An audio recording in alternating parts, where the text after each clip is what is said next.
Hello, I'm Peter Vaughan, and today I'm back at the Caravan and Motorhome Club Sutton-on-Sea site in North Lincolnshire, and today I've got the very latest coach built model from Auto Trail. It's the Expedition C63. Now, we saw the Expedition name introduced last season on a range of budget priced campervans with prices starting at under 40 grand. Now Expedition has been expanded to coach builts as well. And this entry-level model, the C63, starts at just 46,995. Now that's not a headline figure with this pack, that pack and every other pack to add on top. Pretty much as you see it here is what you get for 46,995. In fact, the only option added to this particular test vehicle is the radio in the cab. And that's just £349, so that won't bust the budget. There are 4 models in the Expedition coach built range, and this is the smallest of the 4, the only one that's 6.34 metres long. The other 3 are 7.25 metres. We'll look at the layout of this one later on, but there are also layouts with twin lounges, a transverse fixed double bed over a garage, and of course, as you'd expect, an island bed model. They all come on the latest Series 8 Ducato from Fiat, and the 140 bhp engine is standard. Now we'll come on to the changes on the Fiat base vehicle a little later on in this video, but well, you can see it's obviously the new Ducato, can't you? Can you? No, I couldn't either. Apparently this grille is slightly different, and if you look really carefully, yeah, you might just notice. Normally it has a great big Fiat capital letters logo in the middle there, just to remind you that this is the Series 8 Ducato, but Auto Trail take that off and put their own badge on, so well, you might notice. What you will notice is that they all come with this very trendy pale grey. It's called Expedition grey because, well, no, not because it's an Expedition, that's Fiat's choice of name, but it's Expedition grey and this is an Expedition. Steel wheels are standard. You can have alloys, they're an optional extra of course, and yes, the look of the body is quite familiar too. Maybe not quite as familiar as the Fiat cab, but yes, very familiar because it's basically the same shape as an Impala. Now, if you wanted an Impala to look like this with the same size body, it cost you nearly 10 grand more. What do you lose? Well, there's bits of spec obviously that you don't get on an Expedition. You don't get the roof bars, you get a Habitation Door with no window, steel wheels, no awning. Yeah, there's bits that they've left off to keep the price down, but as we'll see, nothing that you really couldn't live without. Something that you might have expected Auto Trail to leave off on such a budget price model is an external hatch for your storage. But this space goes straight in under your near side sofa, gives you plenty of room to store mains lead, levelling wedges, all that sort of thing, maybe even some small outdoor chairs. Under a false floor in there is your leisure battery and, well, yeah, just useful space. Then we mentioned that the Habitation Door doesn't have a window, but it does have a fly screen, and the step is electric. It automatically retracts when you start the engine as well. Back here is your fresh water filler. Water tanks, both fresh and waste, are under floor. And then round at the back you've got mounting points for a bike rack pre-fitted. No reversing camera, so that's something you probably will want to budget for. There's not so much to see along the offside. Of course, this vehicle doesn't have an external shower, external barbecue points, but then it isn't a 60 grand motorhome. What you do get, of course, is your mains hookup, your toilet servicing hatch, your gas locker. It's a bit high over the rear wheel because obviously you're going to have to lift your gas cylinders into there, but it will take one 6 kilo and one 13 kilo cylinder calo, of course. And it's worth noting that the waste water drain is a good size, good bore outlet, so you won't be sitting at the waste point for hours and hours as you would with some of the Expedition's rivals.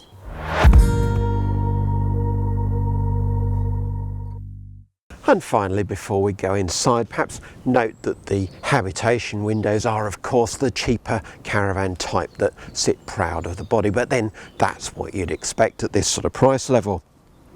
It's on a standard height Fiat chassis too, so it's quite a step up into the vehicle with the external step and an internal one as well, and we'll come on to how that affects the road manners later, but it does mean a flat floor right through the living area. And finally, the Habitation Door, no, it may not have a window, but it does have these useful coat hooks and of course the traditional Auto Trail brolly.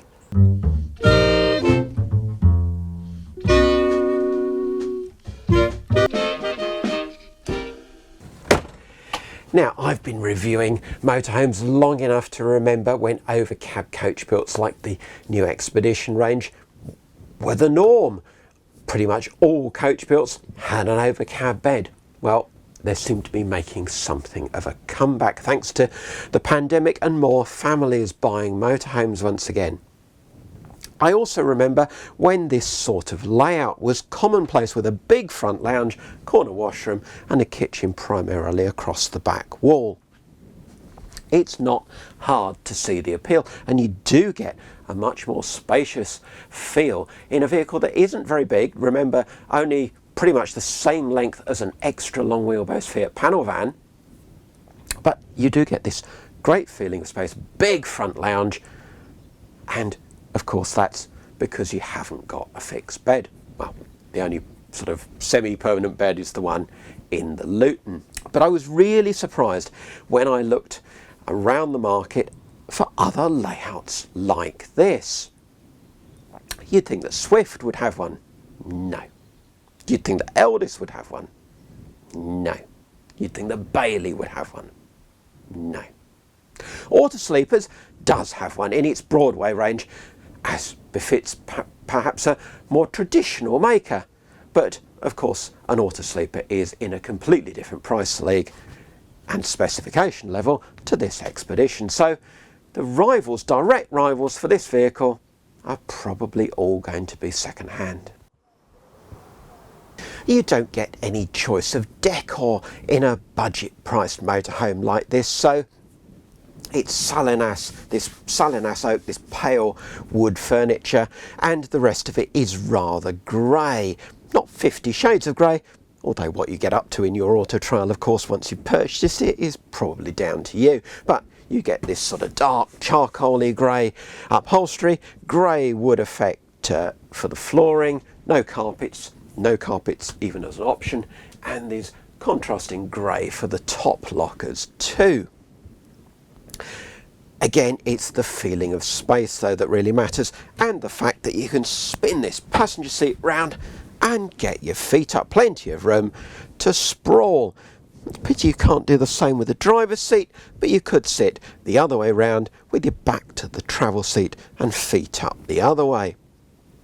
The windows at the sides are nice and big, so lots of daylight coming in there, but there isn't a big roof light over the lounge. You've got two smaller roof lights, one over the kitchen and one over the lounge for ventilation, and then you have got quite a decent roof light over the overcab as well. And the bed folds back so you've got a reasonable walk through without bumping your head at the end of the day when you're coming into the cab to drive off. As I say, those big side windows make a big difference, and of course they come not only with the net curtains but posh pleated blinds, which you probably wouldn't expect at this price point. You don't get blinds in the cab, those are about £600 extra, but you get silver screens as standard. Then in terms of lighting, you've got strip lights both underneath the top lockers and the sort of mood lighting above the top lockers, reading lights at either end of the settees, but not at the cab end, and no lights in the cab, unfortunately. Perhaps you could get your dealer to do something about that. USB ports, though, are fitted above the travel seat up in that top corner. When it comes to dining, the table has its own storage position alongside the fridge. And you'll be pleased to see that it's a freestanding one. So you don't need to carry another table to use outside. You can use this one. It's a decent size, big enough probably for 4 people, but if you want to sit opposite each other, 2 on each side, then, well, you're going to have to either sit a bit on the edge of the seat or compromise on who has it nearer. I think this is my favourite place to sit in this van, with a comfortable backrest, room to spread your feet out and good views. But of course the important thing is that this is a 4-berth motorhome, like all the new Expedition coach builts. So remove that. It's worth noting all the backrests popper to the side so they don't all end up in a heap on the floor when you're travelling. And then just take that slatted base out, and hey presto, 2 belted travel seats. Of course, another important aspect of the lounge area is storage, especially because the water tanks, both fresh and waste, are underneath. Under the travel seat you've got a good sized space, although it's perhaps not the easiest to get at, but no different to a lot of other travel seat storage bases. While I think of it, fresh and waste water tanks, they are 135 litres fresh and 70 litres waste. Now under this part of the settee you've got easier access, the slatted base just lifts off, and I found room in there for both a double duvet and 2 pillows. Over on the other side, it's perhaps a surprise to see that the seat bases are solid. They're not slats like over opposite.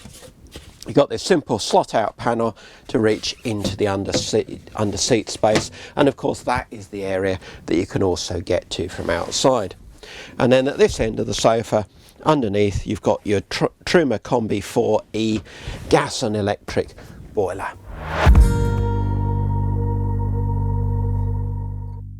Of course, in a vehicle like this, your lounge is also your bedroom. But before we look at the downstairs beds, we ought to look at the overcab, because that is such a raison d'etre of a motorhome like this. Now, the bed tips up out of the way during the day, but unfortunately the little gas struts that tip it up have both come detached. I hope that's just a sort of prototypey issue. Notice too that it's a solid base up there, no slats, and you do have a net to keep your children from falling out, because it probably will be the kids that sleep up here rather than mum and dad. Now, it's a simple matter just to pull the second section of mattress into place, and then just pull the ladder down, clip it into position, and up you go. Once you're up here, you've got a double bed, 1.89 metres by 1.19 metres, and a maximum of about 690 mil of headroom. In the morning, this big roof light lets lots of light in, and of course on a hot summer's night it's vital for ventilation as well. Mattresses are relatively thin up here, of course, and you've just got the one LED strip light at the head of the bed on this side. But the key thing to note, especially if you are considering this as an adult bed, is that the headroom does reduce with the curve of the Luton towards the front of the vehicle, and you do need to make sure that you're happy with that, and the fact that whoever's sleeping on this more claustrophobic side of the bed will have to clamber over their partner to reach the ladder if they need the loo in the night.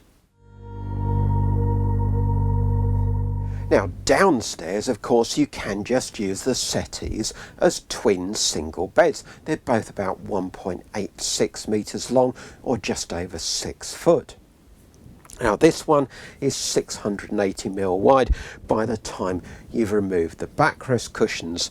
The one opposite is a bit wider, about 740mm wide, so they're reasonable size as single beds, and that is by far the easiest option. It also means that you can leave the ladder for the upstairs bed in place, which you can't if you use the double bed.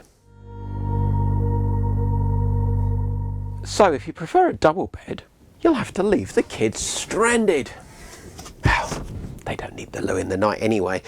And then unbutton the backrest on this side, unbutton the base as well, and then the base just slides out. You then have this panel that drops in to fill the void.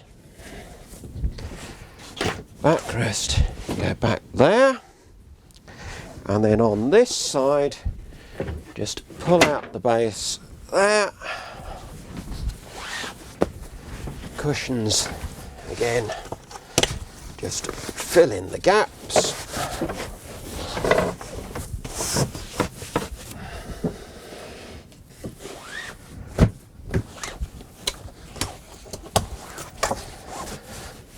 Now, I had a reader contact me recently bemoaning the length of motorhome beds. Well, he or anyone tall would be quite happy in this van.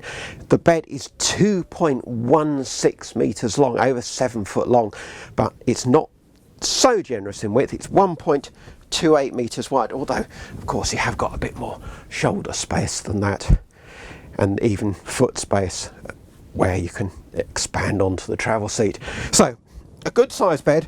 I slept here last night and I did notice this join down the middle, but yeah, for a bed made out of seat cushions, it's pretty comfy.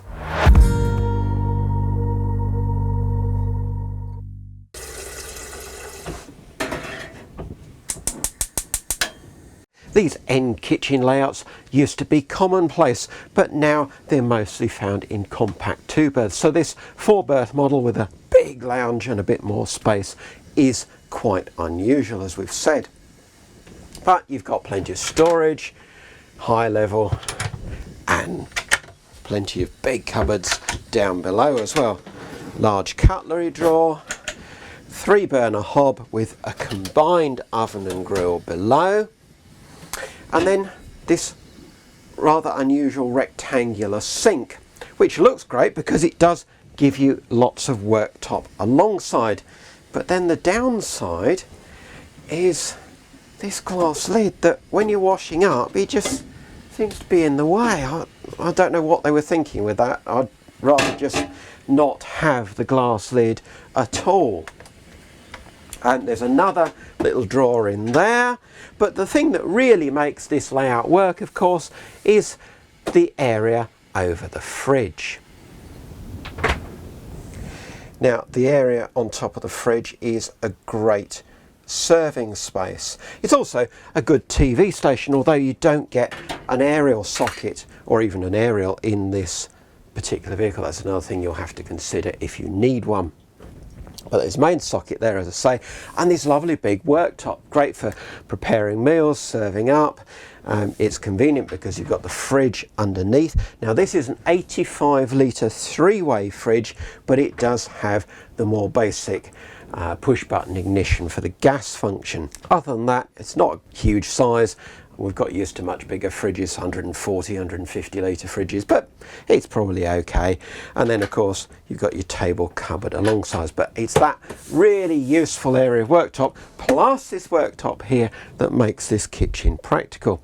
And then, as well as the main socket over there, you've got this pull-up tower with 3 more sockets for you to use for kettle, toaster and so on with this worktop here. So that just leaves the offside back corner for us to cover, where of course you've got the washroom and alongside the double door wardrobe, which is a really good sort of family size. And then below that you've got shelved space for folded clothes, jumpers, pants, that sort of thing. And finally there's the washroom. You've got a robe hook and a towel ring on the door, toilet roll holder, decent sized mirror. Now for ventilation you'll have to open the window because there's no roof vent, so that's the only way to let the steam out of the shower. Fixed basin, tiny bit of worktop alongside, but the star feature without a doubt is the separate shower. Now step in here, you've got bifold doors, clothes hanging rail above and a decent amount of space to shower. You've even got a little basket in the corner for your shampoo and conditioner and so on. The only downside of this washroom is storage. Apart from that little basket, there's not a lot of storage space. You have got this top locker, but it's very shallow and it doesn't have a fiddle rail or strap or anything to stop everything falling out when you open it. Right at the outset of this review, I said we'd talk about the new Series 8 Ducato. Well, how new is it? As we said, on the outside it's hard to spot the difference. Inside, yes, you can immediately see that there's been a facelift. But the basic fascia design is still the same. You've still got the same hard, scratchy plastics. So what's new? Well, one of the key things is that there's lots and lots of new safety and tech options. But of course, on an entry-level motorhome like this, you won't see those. You have got a few additions to the spec, things like crosswind assist as standard now, and the key thing is that there are brand new engines across the Ducato range. Those have been installed to meet the latest Euro 6D final emissions regulations, and they see a downsize from 2.3 litres to 2.2. Now, if that sounds like a familiar size, it's because those engines are now shared with the Citroën Relay and Peugeot Boxer, which come out of the same factory, of course. You've still got the options of 120, 140, 160 and 180 horsepower, with Auto Trail using the 140 horsepower engine across most of their coach-built range, apart from the very largest models. You've still got a choice of 6-speed manual gearbox, 9-speed automatic, but the 6-speed gearbox is new. Certainly very easy to use and a bit slicker than before, so that is an upgrade. You'll also see this new smaller steering wheel. Well, that is attached to electric rather than hydraulic power steering for the first time. And that's because not only does that help with the emissions, but also it allows the installation of some of these modern safety features, things like lane control, which is an option, but of course not available on this Expedition. The door trims have been redesigned with more convenient storage and a bit more storage probably on there as well. And the fascia, the actual instrument display, is new as well. Now this, of course, doesn't get the top of the range 7-inch full digital cockpit, as Fiat calls it, but you can immediately see, well, immediately you can't see anything because the dials are black and you've just got the white outlines of the speedo and rev counter needles until you turn the key and it all lights up like a Christmas tree and looks very smart. You've got little digital LCD displays for temperature and fuel, and a little information panel in the middle which tells me that the doors are open, which I know anyway. In the middle, Fiat is offering a load of new infotainment systems available from Fiat in this centre panel, including some really big and impressive ones. But again, this is an entry-level motorhome, so you won't get one of those. What you do get as an option is this Xent DAB radio with Apple CarPlay. Now that is a £349 option. It's the only thing you really do need to consider as a factory option. And the only thing that I'd probably add, as I said earlier, onto the spec is get the dealer to fit a reversing camera. Now, before we wrap up on the base vehicle side, let's take this new Ducato for a spin.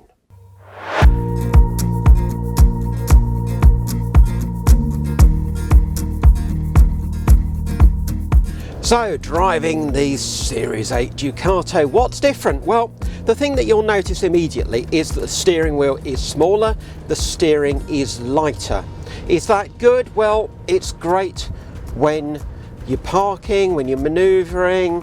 I'm not sure that it's got as much feel as the old system, but it is lighter, and it's fine. I mean, most people will probably just be happy that it doesn't require a great deal of effort. Performance, well, the 140 bhp engine, more than adequate for this sort of motorhome, but I suppose we are very lightly laden. But yeah, it'll be fine. It's quieter than the old 2.3 unit, that's for sure. I'm certain my ears aren't deceiving me on that one, and I reckon it's more economical too. We've been getting well, until we were manoeuvring for photography, we were getting over 32.7. I think the dashboard display was showing it's dropped just under 32 now, but we were getting, as I say, nearly 33 to the gallon, which I think is an improvement. We've not done any motorway miles, but yeah, that seems good to me for a brand new engine. I mean, this has got less than a couple hundred miles on it. What else? Well, as I said, this isn't one of the lowered chassis that you tend to get on low profile models. So it does feel quite tall. It does feel as if it's got a bit of lean through the corners.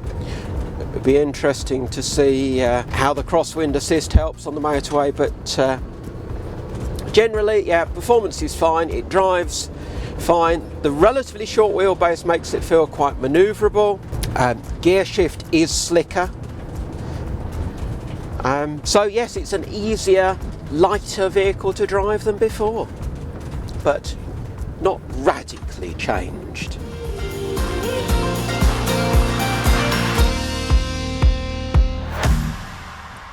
So, the Expedition C63 looks like a great alternative to buying used at under 50 grand.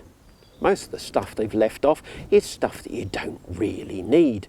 You've still got the 140 bhp engine and a nice spacious motorhome with a separate shower and a full kitchen.